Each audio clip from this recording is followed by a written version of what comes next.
நெல்லை மாவட்டம் வேப்பங்குளம் பகுதியைச் சேர்ந்த கல்லூரி மாணவி இருசக்கர வாகனத்தில் சங்கரன் கோவில் செல்லும் சாலையை கடக்க முயன்றபோது தனியார் பேருந்து மோதி சம்பவ இடத்திலேயே பரிதாபமாக உயிரிழந்தார். இது தொடர்பான காட்சிகளும் வெளியாகி இருக்கின்றன. இதுகுறித்த கூடுதல் விவரங்களுக்காக இணையவிருக்கிறார் செய்தியாளர் ராஜா. சம்பவமானது எப்பொழுது நடைபெற்றது? இது குறித்த விரிவான விவரங்களை பகிர்ந்து கொள்ளலாம். கௌதமி, ராமையம்பட்டி அருகே உள்ள வேப்பங்குளம் பகுதியைச் சார்ந்தவர் பால்துறை. இவர் கூலி தொழிலாகி இருக்கிறார். இவருக்கு எஸ்தர் மேரி என்ற மனைவியும் 4 மகளும் இருக்கின்றனர். இதில் 3வது மகள் செல்வம் என்பவர் பாளையங்கோட்டை பெருமாள்புரத்தில் உள்ள கல்லூரியில் 2ஆம் ஆண்டு படித்து வருகிறார்.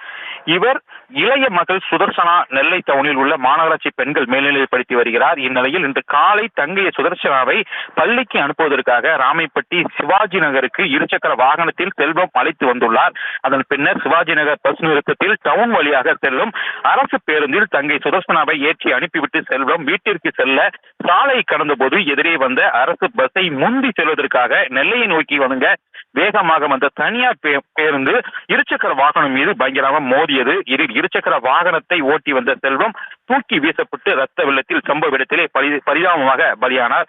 இதை பார்த்தவர்கள் உடனடியாக மானூர் காவல்துறையினருக்கு தகவல் தெரிவித்தனர். தகவல் அறிந்து வந்த போலீசார் சம்பவ இடத்திற்கு விரைந்து மாணவி செல்வம் உடலை மீட்டு பிரேத பரிசோதனைக்கு நெல்லை அரசு மருத்துவக் கல்லூரி மருத்துவமனைக்கு அனுப்பி வைத்தனர். மேலும் சம்பவம் குறித்து போலீசார் வழக்கு பதிவு செய்து விபத்தை ஏற்படுத்திய பஸ் டிரைவரிடம் விசாரணை நடத்தி வருகின்றனர். மேலும் விபத்தில் கல்லூரி மாணவி சிக்கிய சிசிடிவி கேமரா காட்சிகள் சமூக வலைதளத்தில் வேகமாக பரவி வருகிறது.